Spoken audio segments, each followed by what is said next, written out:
I really put y'all through a lot.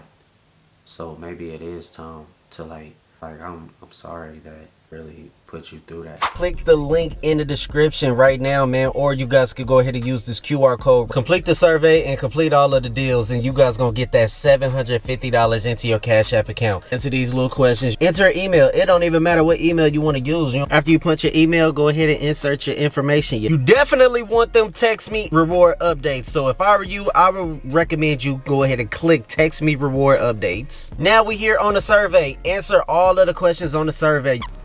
Do you want your $750 to your cash account status emailed to you? You doggone right. Yes, sir. Survey is done. What about the optional offers? We are finished. Let's go ahead and get to the deals to claim your reward. We're going to download something real quick and easy. I think you know what? This is the best match for me. Family Island. We're going to go ahead and start this deal. Let's download it. Let's download this bad boy. That's how we got here. I ended up getting $750. So if y'all want that $750 to y'all Cash App account, all you guys gotta do is go to my link in the description. Click the link in the description and complete the survey, complete the deals. You gonna be just like your boy, $750 up. Use this QR code or go ahead and click the link in the description. Get y'all some money. Hey, don't skip this video though. Watch this bad boy from the beginning all the way to the end. Y'all already know, man. Let's be 750 up.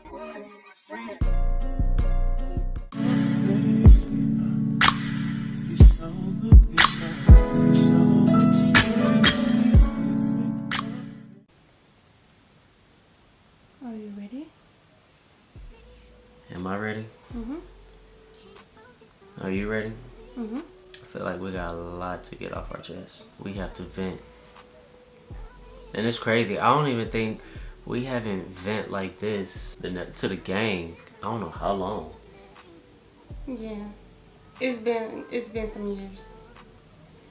It's been a while since we did one of these venting videos for y'all. Yeah. But we got a lot to talk about. But first, before we even get started, what's good, Nelson Gang? Welcome back to another video. If y'all are new to this channel, subscribe to this channel, hit the notification bell so you can be notified every time we upload a new video, and comment down below something, you know what I'm saying? But today's video, you guys, we are going to be venting to you guys. It seems that we don't be having nobody to talk to, and we don't get POVs, you know what I'm saying, from others, you know what I'm saying? So I feel like when we hold a lot of stuff in, I feel like messes with our work ethic, because we be having so much on our mental all the time. When we have a lot on our mental, it prevents us from doing things. You get where I'm coming from? I get it. Yeah, so it's like, and then when we don't do things, it makes us unproductive. Yeah, and when we're unproductive, we are not doing what we're supposed to do, and that's create fire content for you guys. But lately, we just been feeling like life just been lifing, bruh. Like, I guess that's the new term that's going on now. It's a lot going on. Yeah, it's just a lot going on, you guys. If y'all follow me, if y'all are subscribed to my personal channel, then y'all will know that I'm kind of like on like a spiritual journey. I'm taking my journey really serious, and I'm doing things push me in the right direction. A few months ago, me and Bae was having a conversation and I was telling him that I wanted to go home, like back home, like to Kansas City. He didn't want to go home. I was not messing with it. When she first told me, the first time that she told me she wanted to go back home, I looked at her like she was crazy. I'm looking like, why would you want to do that? Like, what's the point? Like, we good. We living in a better atmosphere. I feel like God is like pulling me back home. Back home. Yeah. I feel like we was never supposed to be in Houston in the first place. Yeah. And the reason she's saying we wasn't supposed to be here in the first place, we feel like, yeah, we explained the journey of how we got here. But now that before we even turned the camera on and want to vent to you guys and talk about this, it is so much deeper than what we feel like that it is already. You know, like from the time when we decided we was going to first move to Houston, and the journey of how we got to Houston, the trials of life, what we've been going through since we've been here in Houston. Yeah, I feel like when God is speaking to you, then you need to listen. Right. And he's gonna speak to you in ways, if you're not paying attention, then you're not gonna catch it. A little backstory: when we first got to Houston, the day that we left Kansas City, I had major anxiety. Like, I was literally crying in the driveway of our old house. The U-Haul was all packed up. We already did our final walkthrough of our house and everything. And I was like, I remember, like, when it was time to, like, get in the car, I remember, like, having a rush of emotions. Like, I didn't know where it came from. Like, it just hit me all at once. I was literally in the driver's seat of the car, and I was freaking having an anxiety attack, and I didn't know why. Like, like, my stomach was like twisting and turning, and my heart was beating fast. It was the weirdest thing because I actually wanted to move to Houston. Yeah, you was antsy the whole day. Yeah, ready to leave. When we was leaving. Soon as we handed them keys over, like, she was bawling. Like, we was on the phone. You was in the U-Haul, I was in the car. You was like, wife, it's okay. And I'm like, I don't know what's wrong with me. It was crazy. But I can't stop crying. I just got hit with a rush of emotions, and I didn't know where it came from. Okay, so that's clue number one that I ignored. Okay, always trust your instinct. You always trust that gut instinct. God gave you that for a reason. And honestly, I just thought that was just her just being emotional. At that time, I didn't really understand my wife. I wasn't the type of person consuming my wife's emotions and trying to understand where all this coming from, because my mental wasn't where she was at. My mental was, we moving, excited. I mean, you know what I'm saying? We dipping out. Day. Yeah, it was exciting. Yeah. But it was also emotional. I just remember feeling like having like a really bad feeling. Yeah. I remember I kept time saying that something bad is gonna happen. I even made a status on Facebook when we left. That day? Yes, that day. And I said anxiety through the roof or something like that. It was weird. Okay, so that was clue number one that I ignored. Clue number two was we was 4 hours into the trip. Mind you, we drove here with a 26? It was a 26 a 26 footer U-Haul, and I had the car full of kids. On the way, I was trying to calm myself down. I was listening to like calming music, stuff that, you know, feel good music. I remember feeling okay. Like 4 hours into our trip, we had made our first pit stop to get gas. I was feeling okay. I was still having really bad anxiety, but I was okay. Right? And I remember that too, because I was checking up on you. I came up to the window. You did not get out the car, not once. You was just sitting there, and I'm just checking up on you. I'm like, wife, you all right? You just like you was just real jittery. Yeah, very jittery. I was real jittery. Bay ended up putting wrong gas in the freaking U-Haul truck. He put diesel instead of the unleaded, the regular, and that messed the truck up. Oh, we didn't have a 26 footer U-Haul. We had the Penske truck. What she was saying, I ended up putting the wrong gas in the tank. Lord, I filled it up all the way. As soon as I hit the road, not even a full mile, I called you. I'm getting a phone call. I'm like, wife, what's wrong? She's like, you got a lot of smoke in the back of your truck. I'm like, it's some black smoke coming out the truck. I think you should pull over. We were sitting on the side of the road for 4 freaking hours. In the middle of nowhere. In the middle of nowhere. Trying to get in contact with someone from the Penske technical stuff. It was a lot. I remember bawling. Remember, I was bawling on the side of the road. I was so scared. I was terrified. I'm like, bro, we sit on the side of this road and people die like that. Like, I remember being so scared that we was on the side of the road. So that had piled onto my anxiety that I had already had. And I'm sitting in the car bawling. I'm calling my mama. I'm terrified at this point. And this was like around 4 p.m. Yeah. Because around this time, daylight saving, it gets dark at 5. So we was just stuck at like from 4 all the way to about, was it 8 or was it like 10? It was a long time. It was a long time actually, because we didn't get a new truck until 11:30 that New Year's. We had to go to the Penske place. Yeah. And we had to get a whole new truck. It took them a while to find our truck, so we were just sitting there frustrated. So we had to transfer everything. So we had to take everything off of this truck and put it on this truck. And mind you, it was like just about to hit New Year's. I remember we was in the middle of moving all the stuff over to the other truck, and we just started hearing fireworks, and Sonny was like, Happy New Year! Like, she was screaming at the top of her lungs. And we like, bro, we were supposed to be in Houston right now. Ended up moving everything over to the other truck. We got back on the road. 2 hours on the road. Within us being on the road, we hit a blizzard.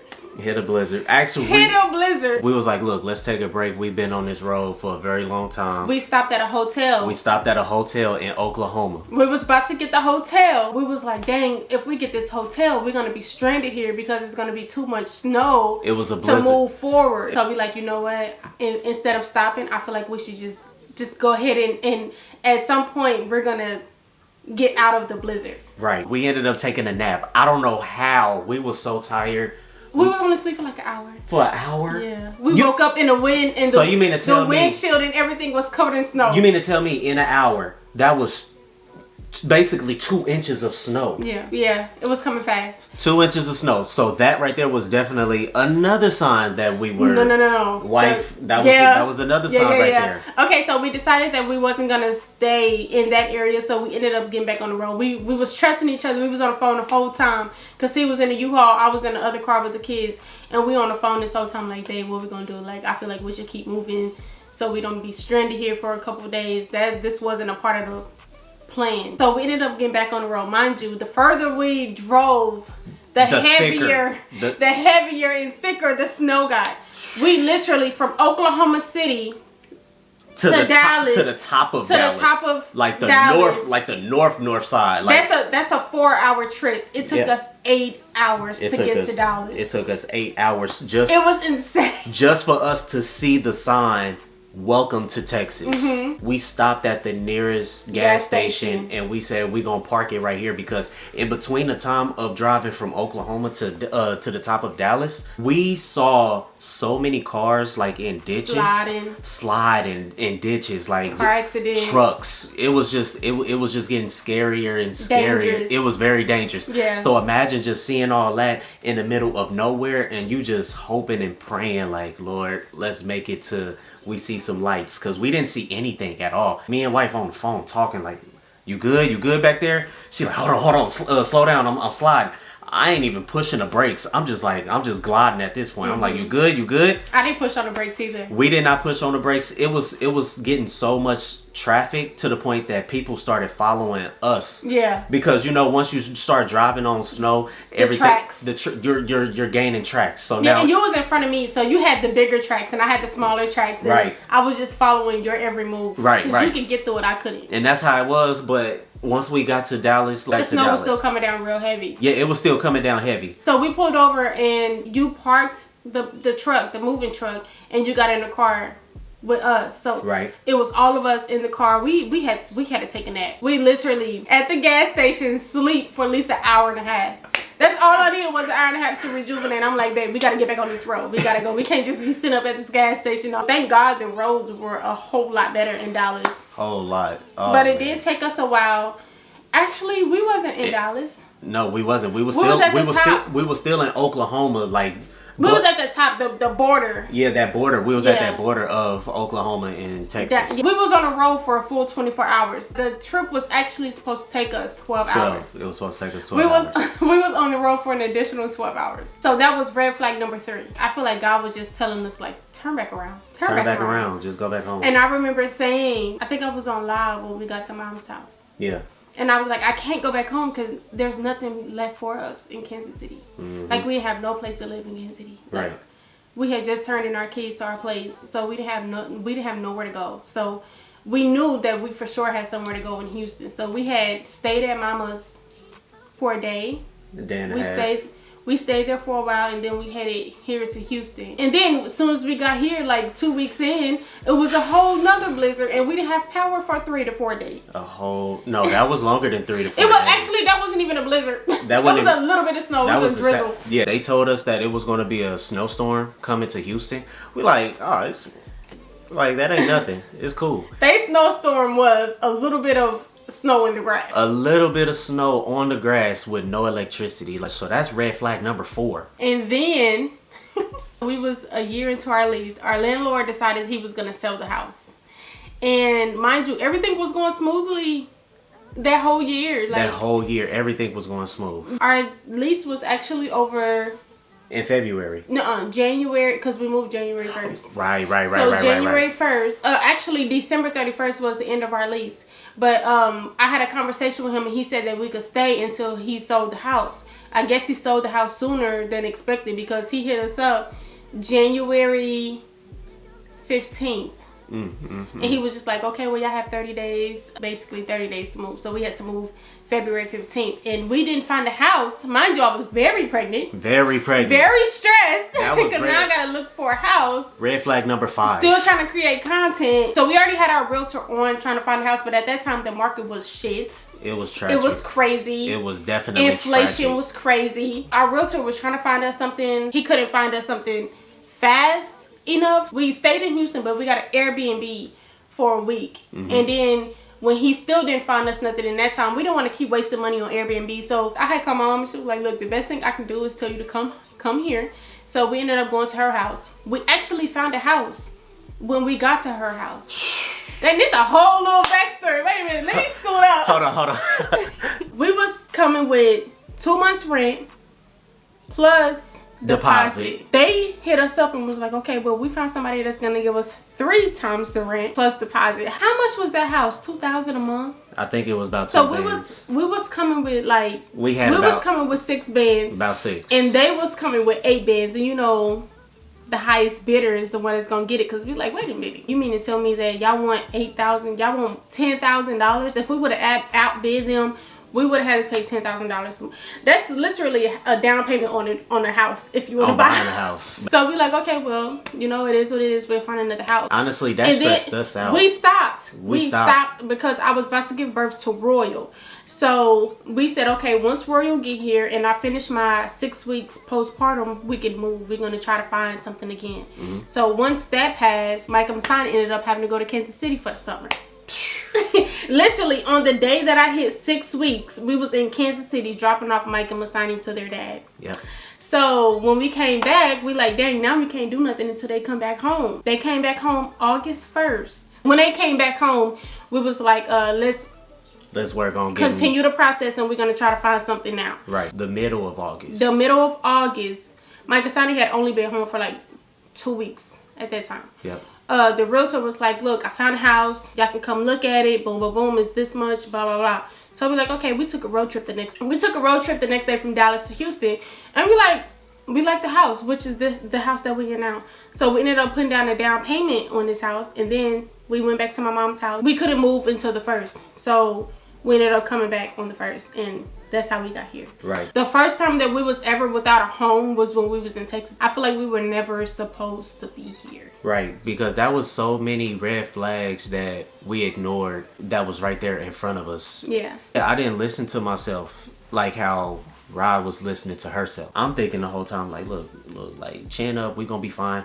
We're gonna go to Houston. We're gonna go crazy. We are really missing home base. A few months ago, I remember telling you, dang, this like a circle. Like I came back to when I was at, okay, so, so a few months ago, I came to Dom and was like, I think I want to go back home. It's just like my heart just been at home. Something's been telling me to move back home. Dom was like, well, why do you want to go? I'm like, first of all, I miss my family for one. Second of all, I want my kids to be close to their cousins. Like me and my siblings, we grew up real close. Before we moved, all of our kids was real close. Like they don't even know Royal and Rihanna like that. Like Royal don't even know them like that. Royal don't know his peoples. I feel like he needs to know his peoples. And then I got some bad news like a month ago about my sister. I got oh, that was a whole nother thing that I had to deal with because I've been trying to help her on top of being in Houston. It's just too much. I just feel like. You want to tell them? But okay, so I'm just saying, my sister's sick. My sister's sick, and I'm doing the best that I can. I have the knowledge to help her get better. So I've been helping her long distance, and she's getting a little bit better. But I just feel like I need to be there. Yeah. I need to help her. Her anxiety went right back through the roof again because she was already having feelings about moving back, and it just so happened that as she was thinking about moving back, I got hit with that news. And I was like, dang, that's probably why I was feeling like I needed to go back home. Because it's like, Me and my siblings, we so in tune with each other. We know when somebody's pregnant. We know when somebody's stressed. We know when somebody's not feeling well. Like we're so in tune with each other. We know when somebody's unhappy. Like we're so in tune with each other that we automatically get a gut instinct to be next to that person. I've been feeling like something was wrong with one of them, but I couldn't put my finger on it. But something been telling me to go back home, and I'm like, soon as she hit me with that news, I was like, bro, this is why I've been feeling the way that I've been feeling. Like, so now I think it's like set in stone that we're gonna be maybe going back home. Yeah. And another reason too, because since we've been here, we feel like we haven't been living life like happy. We always been having to look over our shoulder what's gonna hit us next, or the housing, you know what I'm saying, of looking out here. When we was living in Kansas City, We was making so much money. I don't even think it was that. We were comfortable with where we were living. Like literally every home that we was living in, we did not have to worry about what we were missing. Like for an example, when we moved here, But that goes. That's why we was able to create so much content, and that's why we were so much. That's why we made so much money. Yeah. Because we were comfortable yeah, we were comfortable, and it's like here we haven't been comfortable for a while. for a very, very, very long since we lived in Kansas City. First thing that we're missing is family. I just feel like home base will be better for us right now. We're still gonna buy a house here in Houston, but I feel like right now I need to listen to my gut instinct and go back home, because something's telling me, God is telling me to go back home. I feel like I need to go back home. Like I need to listen this time, like obey this time. And this whole time I was thinking this was the right time, right place, but I feel like for now it's just bad timing with how everything just been going. It's okay to, you know what I'm saying, take a few steps back and view what's going on with your life. We don't know when we leaving, but all I know is that we want to go back home. Right. But we don't know when. We don't know when. We're gonna keep y'all updated. We definitely going. We don't know when we're going back home. All we know is that we're going back home. But our next move is definitely going to be back home. Yeah. Wife, she just feel like it's and don't get us wrong. I love Houston. It's love. It's mad love here. I don't want to leave, but I feel like I need to follow your heart. Yeah. Follow your gut. You know what I'm saying? Yeah. Follow the spirit, like the higher power. We're not gonna be gone for long though. We just have to regroup ourselves. That's how Yeah, I look at it. I We feel gotta like- regroup ourselves. I feel like we got more trauma than good experiences here. Yeah. That's what it is. And it's like when we were at home, we didn't really, when we did have problems, They were manageable. they were very manageable. Like it was never to the point where we was homeless or going without. Since we've been here though, we have learned a lot. We've seen a lot. Yeah, and I was thinking earlier like I don't want to go back home, but I feel like I need to go back home. And I started thinking like, what's keeping me here? There's nothing keeping me in Houston. I have no friends here. I have no family here. There's nothing keeping me here. Right. This was like our first time really like celebrating Thanksgiving. Yeah, like we gotta by spend ourselves. holidays alone. You know what I'm saying? Birthday parties alone. Birthday parties. Like we done missed out on so many birthday parties for our nieces and nephews, and that really hurt you. Yeah. Like every time when you just stopped and was thinking, it's somebody's birthday. It's somebody's birthday. That's all you would say. Be like, hey, Whose birthday whose is birthday it? is it? And he'd be like, we was missing out on so many birthdays, and that really took a toll on you because you're not the person to miss out on birthdays, being that person to that auntie with special gifts, or just calling from getting the phone calls from our peoples, and just say, hey, what y'all doing? All right, y'all come on over and bring the kids. We about to have a good time. And I feel like that's a thing that we're missing out on in our life. Really just family and just home base. Yeah. I feel like if that was all to just like move to Houston, I wouldn't have a reason to go back to Houston. It would definitely be a whole lot better. But under the circumstances, you know what I'm saying, of everybody else and their situations, we can't judge the situations that everybody else is going through. But one thing we can do is fix what we know will be best for us. I want to see my kids with their cousins. So we're going to be going back home soon. I don't know when.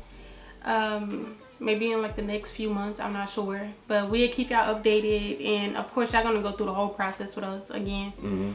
And thank you all though too, you know, if you guys made it to the end of this video and listening to us vent to you guys. Yeah. Because we really don't be having nobody to vent to. Yeah, like we don't have that voice of reason from like an older relative, like, or just friends, period. Yeah. Like that understands what we going through, and the fact that we have you guys, that we can turn to you guys. Honestly, I feel a bit relief, you know, that we got to express it out loud for you guys to listen to us. Do you feel better? I do feel better. I feel like my anxiety has like cooled. Calm down. Me very, too. Very calm. Me too. It's good to talk about it. It's very good to talk about it, and it's even more better when you guys watch these videos and you guys understand where we're coming from, and you can definitely relate. Even those who can't relate, I feel like that's even better too, because we also able to see your point of view, and when we respond, not clapping back, but when we respond, hopefully you guys are able to see our point of view too as well, where we coming from, to get a better understanding. Yeah. But definitely, if you guys made it to the end, I want to see some ears. I want to see some ear emojis. Drop them ear emojis, definitely. Yeah. So it's like the first year was a little... First year was like, we didn't even really pay attention to it. Yeah. We was like, yeah. Second year was definitely traumatic for me. That's really a trigger for me. Yes. Even thinking about what we went through last year. That definitely is definitely trauma. A trigger. That's trauma to me, because the fact that was a situation that we couldn't even handle. Like, it was out of our hands. Yeah. Like, okay, we found out that we had to move. Okay, so we're gonna move here. But then we had to play the waiting game on our realtor. He like, oh yeah, okay, I'm gonna take care of this and I'm gonna get right back at you. And we just playing the waiting game. But when we were back at home, we can handle everything. We can handle everything on our own. All we gotta do is just show up, fill out applications. Hey, what's up? All right, how much you need? All right, bet. We got it. We got that. We're gonna spend a block on that. But now it's like down here, we got like, okay. Realtors control everything in Houston, and it's so frustrating sometimes. It's like, okay, they gonna hit us back. Oh, application fee for this spot. Yeah, because application fee for this spot. Yeah, because you never know who's gonna have your best interest. So it's like you just kind of take a gamble when you're dealing with realtors. Literally, you gambling every time when you house hunting for a new home. Yeah. In Houston. But yeah, this year has been real heavy. So we're gonna try to lift this load a little bit and try to be around some family and stuff. Definitely. In the next few months. That's definitely the goal for 2024. Is to go back home and be happier and regroup. But we definitely want to buy a house in Houston. We're definitely coming back. Yeah, we coming back. We're not staying gone for too long, but I feel like we need that family love. We need that. Listen, I'm a family person. I want my peoples around me. I want to be able to, you know, be there for everybody, and I want everybody to be able to be there for me too. You know, and I have to just rely on phone calls and FaceTimes, and that's it's just not the same. Right. Especially around the holidays. Our kids gotta only spend holidays with, I mean, I ain't even saying nothing wrong with them just being with us, but it's like they're not gonna have those memories of like, dang, y'all remember what we did, like talk to their cousins and stuff. Like, I feel like that stuff is, you know, important. It's very important. And I never looked at it at that aspect when we decided to move down here. I think that was very selfish. It was very selfish, and I blame myself for that, because if it wasn't me telling my wife, hey, let's give Houston a try, like, who knows, we probably still would have been in Kansas City. Yeah. If you would have never brought it up, I would never brought it up. We would have still been there. We would have still been at home. Yeah. For sure. For sure. But it's not only your fault too, because I'm an adult and I can make decisions too. Like, but I honestly, I thought it was a really good idea at the time. Yeah. And I'm not saying anything is wrong with Houston. I'm just saying, like, our kids being so young and being away from their peoples for so long, that definitely put a toll on everything too. Leave some comments and some thoughts and prayers and stuff for us in the comment section. Y'all let us know if we're making the right decision. Even though I know in my heart that we're making the right decision to go back home. It's good to hear, like, you know, some positive feedback from you guys. What's wrong? What's wrong? I don't know. I just feel like I blame myself, you know, for the bad things that. Oh, wait. Let's just talk about this when the camera go off. Okay? Nah, I feel like I need a vent, ma. Okay, go ahead, babe. Like never a day in my life I thought we would be homeless, you know, and having to go through that time of life, you know, and putting all that stress on you and I with putting our stuff in storage, you know, and just waiting 6 months plus just to get back into another home, and you having to have my baby in Dallas. Was supposed to leave the hospital and go to our home. Just feel like I really put y'all through a lot, so maybe it is time to like just move back home. Like I'm sorry that really put you through that. I don't know why you're looking at it now like it's your fault. Maybe if I would have understood the red flags that was in front of us, who knows, like we probably would never been here the second year, third year, you know, in Houston. We probably would have just moved back home. Still, baby, I'm sorry that I put you through that, and I put my kids through that. Like putting them through that, like they probably don't think of it now, like, oh, it's alright, it wasn't even that bad. But I'm sure like when they get older, they're gonna realize like, damn, bro, like we was homeless, like why we couldn't do nothing about it. And like, what the hell am I supposed to tell them? Why are you looking at it that way? Because you act like we was homeless forever. We did do something about it. Yeah, we did, but damn it. Can you just like be grateful for the things that you have and the things that you overcame? Like, why dwell on that and you can't change it? That's literally the past. You have to learn how to move forward. That's not it was my fault type of thing. That was literally something that we couldn't control. So for you to put that all on yourself is like unfair to you. Yeah, but can you blame me for that? No, I'm not gonna blame you for that. Because just how you wanted to move to Houston, I wanted to too. So it wasn't just your fault. Or you didn't cause these problems. We both made the decision. And I feel like it's not even a decision. It's not even one of those situations to where you have to, one person got to take accountability. I don't even think it's that. I just think life is life. Mm-hmm. You live and you learn and you get through it. That's what we have always done. So there's no reason to be putting your head down now when you're in a better position. That makes no sense. In the future, when we want to move back, we make sure that, you know, it's sustainable.